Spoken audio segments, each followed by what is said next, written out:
এই টুনু, বুড়ি মায়ের বাড়ির পাশে যে 3টা মোটা মুরগি আছে, আজ রাতেই ওগুলো আমাদের। তুই শিয়াল বুদ্ধি কর, বুড়ি কিন্তু একবার ধরলে ছাড়ে না। গতবার তো গরম পানি ঢেলেছিল আমার লেজে। তাই তো বলছি, এবার বুদ্ধি করে ঢুকতে হবে।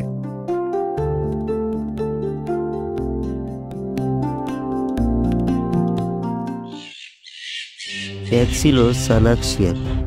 সে প্রতিদিন সন্ধ্যা নামার সাথে সাথে গ্রামের দিকে চলে আসতো। তার লক্ষ্য ছিল মুরগির খোঁজ। গ্রামের এক বুড়ি ছিল, যার হাঁস মুরগির ঘরটা ছিল একটু দূরে। শিয়াল জানত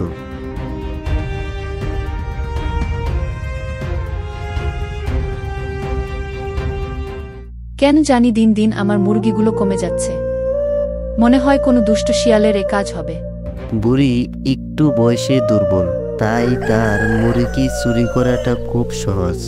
প্রতিদিন একটা করে মুরগি চুরি করে খেত শিয়াল।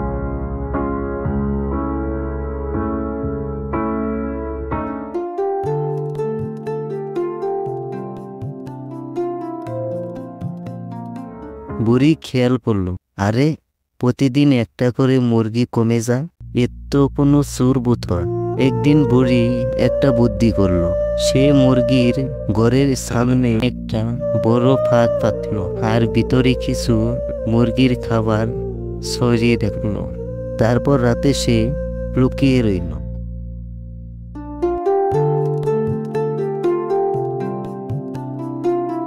রাতের আধারে শিয়াল আবার এলো।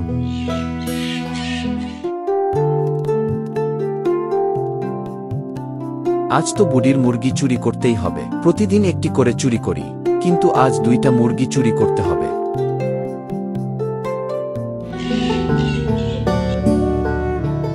গন্ধ পেয়ে শিয়াল ভিতরে ঢুকলো খাবার খেতে।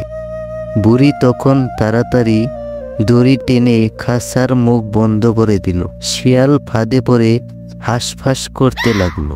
বুড়ি বলল, এই তো তুই চোর, আমার মুরগিগুলো খেয়ে খেয়ে মোটা হয়েছিস।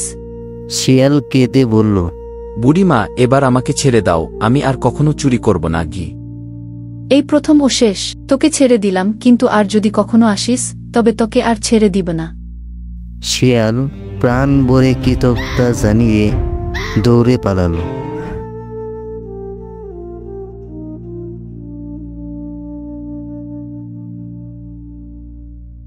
কিরে বন্ধু, এত দৌড়ে কোথায় থেকে আসলি? ওই জঙ্গলের পাশে থাকা এক বুড়ির বাড়িতে মুরগি চুরি করতে গেছিলাম, কিন্তু বুড়িটা এত চালাক বুঝতে পারছিলাম না। কেন, কি হয়েছে? সে একটি ফাঁদ পাচ্ছিল, আমি বুঝতেই পারছিলাম না, আর আমি সেখানে যাইয়া আটকে পড়ছিলাম। তারপর কি হলো? তারপর আমি বুড়ির কাছে খুব কাঁদতে কাঁদতে বললাম, আমি আর মুরগি চুরি করব না। তারপর আমাকে ছেড়ে দিল। ঠিক আছে বন্ধু, কিছুদিন পর আমি ওই বুড়ির বাড়িতে মুরগি চুরি করতে যাব।